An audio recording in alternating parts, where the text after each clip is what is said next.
Welcome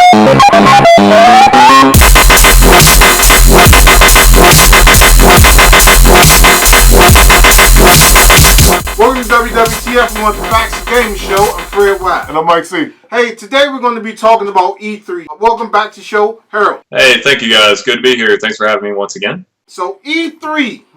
E3. Supposed to be this exciting event. Very exciting. What games are coming out? What That's right. devices are coming out? Correct. Snoozeville. Okay.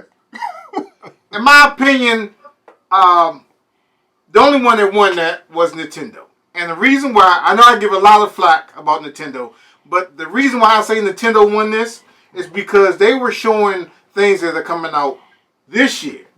Hopefully. Now.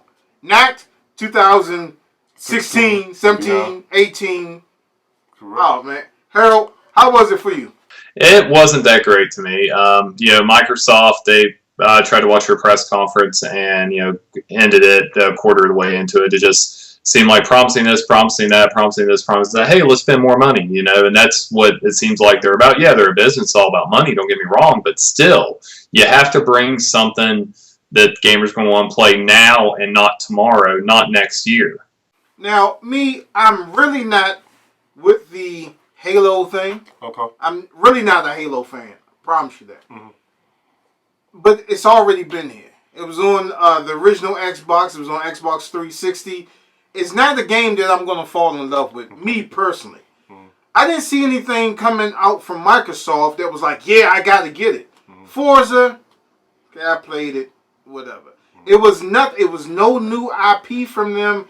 It was nothing. Right. Except for the news with them collaborating with Oculus, which we're going to talk about that later. But there, it wasn't really anything that Microsoft brought out that I was like real wild about. Microsoft just wanted to seem.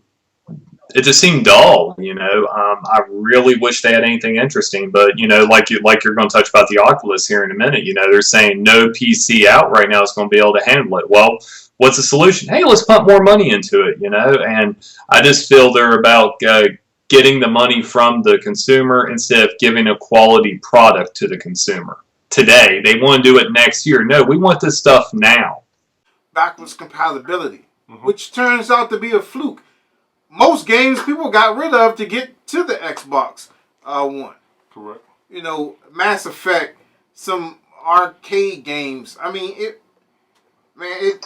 Microsoft really messed up with this, in my opinion. Okay. Now let me talk about Microsoft.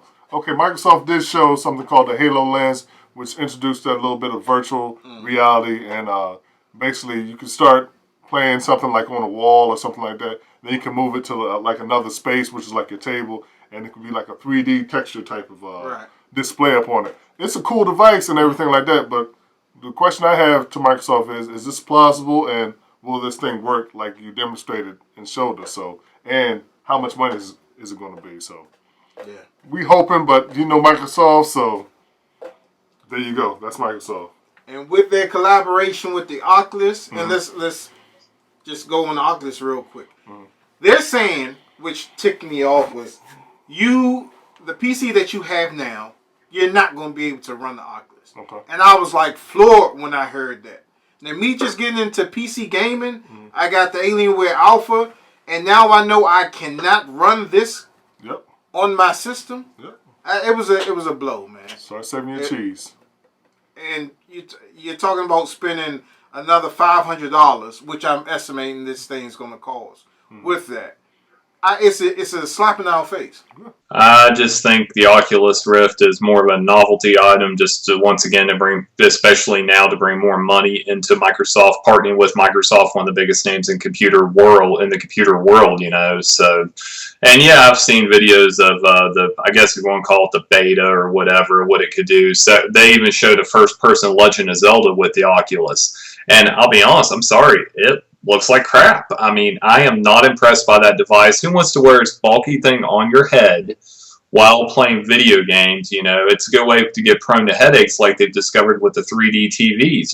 The images giving people headaches. There's going to be people that's not going to be able to even play this Oculus just because of physical abilities, let alone having a piece of hardware powerful enough to run it. It kind of lets out people like myself that wear glasses. You know, they're saying that they have adjustable lenses for it, but it's still going to be an uncomfortable feeling when you have two pieces of headgear on your head. Right. So for us, Microsoft, you didn't cut it. Right. I'm sorry. Moving on to Sony. Okay. Sony, I would have loved to seen Project Morpheus. Okay. A release date. More of that, you know. But Sony, again, they came out with, what's that? The Division, which is coming out next year. Uncharted, which is coming out next year. Correct. That new IP with the worlds, the open world with the stars, I believe that's coming out next year. Nothing exciting for this year, you know. That was a blower to me. How about Assassin's Creed? Oh, jeez. I don't already played it. What do I need to get another one for? Oh, man. So it could be like Batman on the PC with a lot of problems. That's on the next show. So. Well, they did have one new IP. Of course, they haven't even gave a release for that Horizon Zero, where you're the female protagonist up there. Now that I liked. It looked real good. Just hopefully they can match it to what they show. And also, too, they did announce Final Fantasy Remake, which is coming out. They didn't give a date, okay?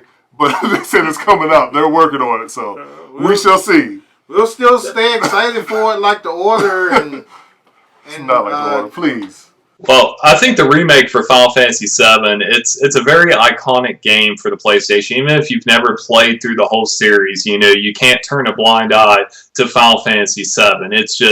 It was a masterpiece on the original PlayStation, and they've been begging for remakes of this for years. And, you know, I think with the hardware out now, it's a good time for it. You know, they did re-release 10 last year on the PS3, and it was marvelous. It really was. And then 10-2, I didn't really touch much on that game because 10-2 just didn't interest me. But, you know, going to Final Fantasy VII, that's one smart move for Sony. They're finally going in a direction, listening to their players. Players do want new products, but when you take something as iconic as that title, you need to improve it to today's standards. And I'm curious to see exactly how they're going to do this. And I think it's going to be a hit. One of the few remakes that's been done.